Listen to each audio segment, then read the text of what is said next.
La nuit du 16 février, Bernadette, une fille de 14 ans, a été violée et ligotée par le président de la sécurité du camp des déplacés de Boulengo. La petite, traumatisée, est partie du camp pour trouver refuge dans une famille d'accueil en ville de Goma. Elle désire une seule chose, que la justice condamne le violeur.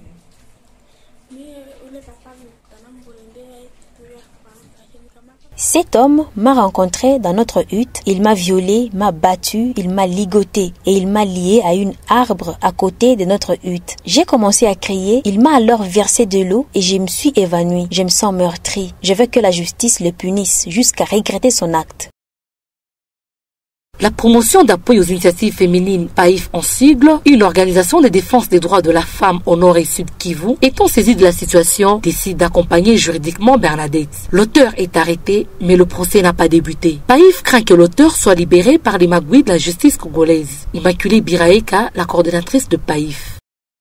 Nous avons un sentiment de crainte qu'il ne soit libéré et n'aille encore maintenant maltraiter la victime Bernadette, puisque elle est dans les camps de déplacés et la même personne peut rentrer comme toujours. Nous avons peur de notre justice, mais nous avons quand même un sentiment de satisfaction que le dossier est vraiment dans les bonnes mains jusqu'aujourd'hui. Nous ne savons pas ce que ça va donner. La famille de Bernadette veut que le violeur soit puni, mais elle souhaite bien plus grand que cela. Léonie Zamonkonda, la mère de Bernadette, exprime le grand souhait que porte sa famille.